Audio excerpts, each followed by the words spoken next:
They charmed the crowds in Brixton this week with their second official public engagement. But when not on royal duties, how do Prince Harry and Meghan Markle spend their days?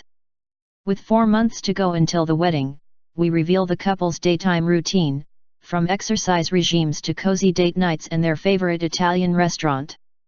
Eating out in trendy Soho.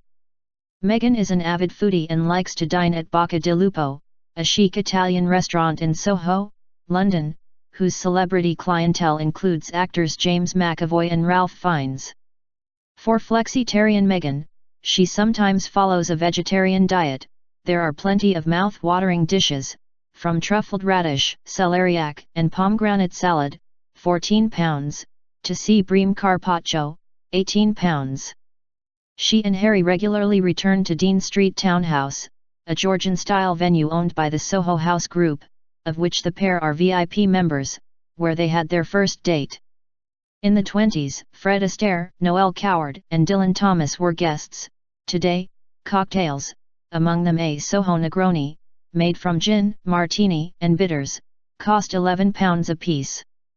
A few doors down is Soho House, where low-lit dining rooms, a private cinema and fireside snug offer a perfect retreat for the couple.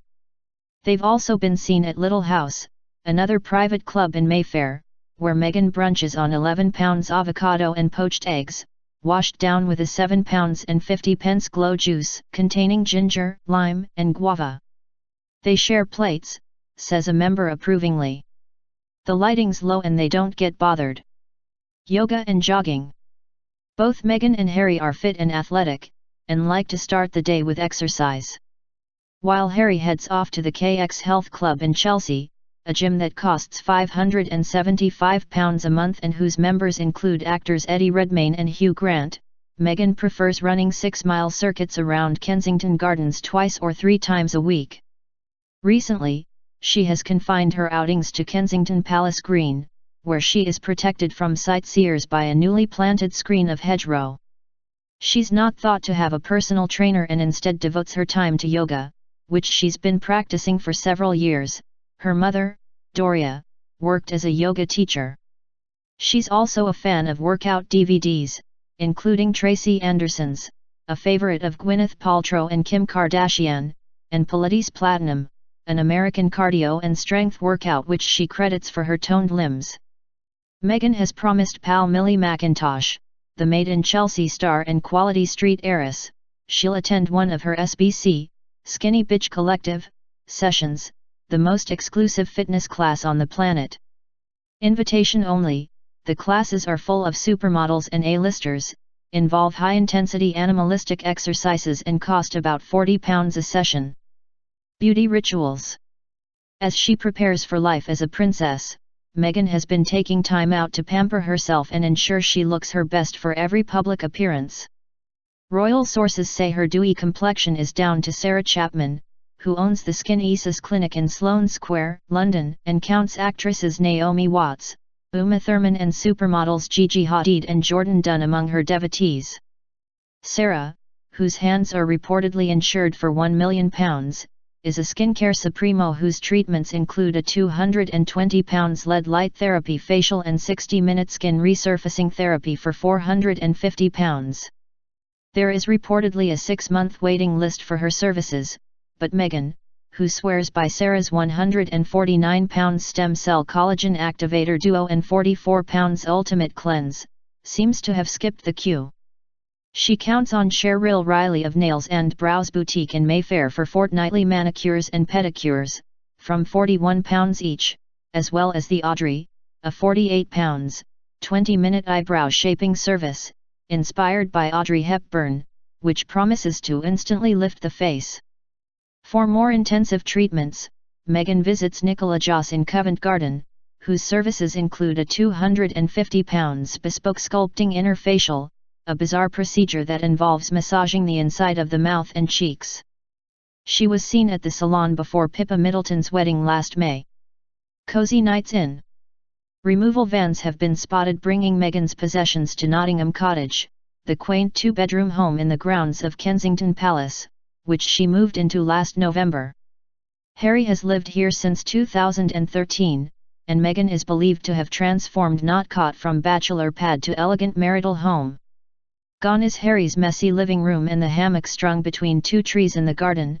Instead, Meghan has filled the interiors with soft cashmere throws, diptyque candles, white wooden furniture, vases of peonies and beach prints by Graham Allen, her favorite photographer. Having spent much of the past 18 months apart, she and Harry love nights in, cooking together. Sources say Harry likes fish pie and beef Wellington, while Meghan's tastes extend to spicy fish and Caribbean jerk chicken, and relaxing over a glass of 80 pounds Italian Tinanello red wine. They regularly watch box sets on Netflix, and sources say they've recently enjoyed BBC shows Feud, Spiral, and McMafia. A palace insider says, they're spending as much time as they can on their own together, with lots of casual suppers and TV. Supper with pals. Twice a week, the sociable pair can be found at friends' houses in West London, catching up over dinner.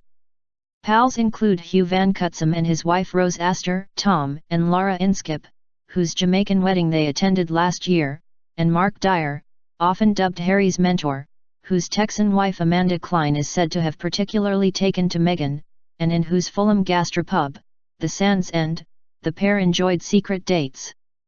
Meghan is building her own network of glamorous, well-connected British women. She enjoys Sunday lunches with Tanya Burr, a 28-year-old beauty blogger and YouTube star, whom she met at Wimbledon last year, and bike rides with Millie McIntosh, also 28. Other new friends include blonde socialite and stylist Olivia Buckingham, PR guru Violet von Wessenhals, rumoured to have introduced Meghan to her prince, and Vanessa Swarib, the self-titled Queen of Soho and Group Membership Director of Soho House, with whom Meghan has a matching friendship bracelet. Queen of Shopping. Meghan has taken to shopping on the upmarket King's Road in Chelsea. Before Christmas, she was spotted nipping into smart beachwear store Heidi Klein, suggesting a pre-wedding holiday perhaps, and skincare savior Sarah Chapman. This month, she's been seen in Lululemon, a Canadian sportswear shop that sells 88-pound leggings and 48-pound yoga mats, and outside Royal Warrant Holder and Grocer Partridges, which stocks a range of U.S. foodstuffs. Meghan shops alone or with one of her beaux aides, Heather Wong, Harry's new assistant private secretary, or projects manager Clara Madden. And when she's not on the King's Road, there are plenty of options on the couple's doorstep. Whole Foods, the U.S. grocer and organic food shop, is their weekly supermarket of choice. They've also been seen popping into the basement food hall of nearby M&S, while Meghan replenishes the peonies around the house from Kensington Flower Corner, an independent florist with a stall on the corner of the high street. Getting round town. One way to keep the paparazzi at bay is an ever-changing fleet of cars. One day it's Harry's sporty Audi RS6, the next a people carrier with blacked-out windows. Meghan has been seen behind the wheel of a blue VW Golf and has been driven in a Polo. And sometimes they'll grab a taxi. A posh blow-dry. Meghan has struck up an unlikely friendship with Spice Girl turned fashion designer Victoria Beckham, whose £500 cashmere jumper she chose for her engagement shoot last month.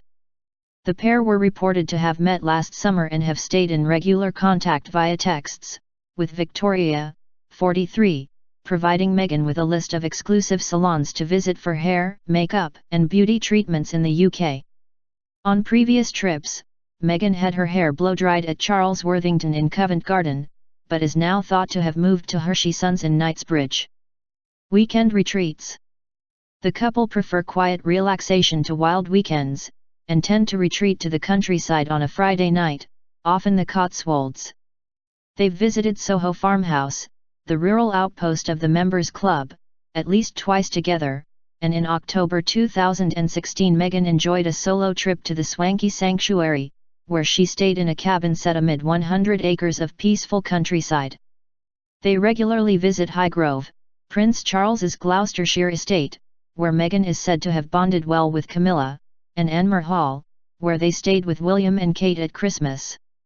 Sources say they're also planning a weekend to Crickhowell in South Wales, where Tiggy Legg Bork, Harry's former nanny, has a picturesque B&B. The weekends also serve as useful scouting sessions. Palace insiders say Meghan and Harry are searching for a home outside London, probably in the Cotswolds. Royals, however, rarely buy their own homes. The Queen provided Anmer Hall for William and Kate, and Charles's Duchy of Cornwall estate owns several properties he could make available to his son. Dog lives in luxury. Dog lover Meghan was deeply disappointed to learn that she had to leave Bogart, a Labrador Shepherd mix and one of her beloved rescue dogs, behind in Canada, as he was too old to make the trip to Britain. He's now being looked after by some of her friends. Her beagle, Guy, however, Meghan's second dog, was flown over in November and has settled in well at Nottingham Cottage. On weekends when they're in London, the pair can be seen taking Guy, who has his own Union flag coat and only eats organic food, for walks in the palace grounds. When they fancy a change of scenery, there's also Battersea Park, where they were spotted buying a £65 Christmas tree, and given free mistletoe, in December. According to reports, Guy broke 2 legs last month, but is now said to be on the mend. Market for a prince. On her now deleted social media accounts, Meghan posted photos of trips to Portobello Road in West London, where she loves the bohemian atmosphere and quirky items for sale. She's believed to have dragged Harry to browse antiques and vintage crockery at the Saturday market a few times. Her house in Toronto had an antique French mirror and a battered suitcase reinvented as a coffee table, a shabby chic theme she is said to be replicating at Nottingham Cottage. It seems antique hunting is in Meghan's blood. Her maternal grandfather, Alvin, was an antiques dealer in LA and passed his love of collectibles on to his granddaughter. Sneaky film nights. The couple are avid theatre fans and have enjoyed several dates in London's West End to see The Lion King musical and The Curious Incident of the Dog in the Night Time. All in black and wearing beanie hats, they also enjoy regular cinema dates, slipping in unnoticed to screenings around Chelsea. What about babies? Aides insist the couple will stay at Nottingham Cottage for the foreseeable future, but palace officials have begun inquiries to identify a suitable royal apartment for when they start a family. One possibility is moving back to St. James's Palace, where Harry and William lived with Charles after Diana's death. Another includes the swanky home at Kensington Palace, currently occupied by the Duke and Duchess of Gloucester, once they retire from royal duties.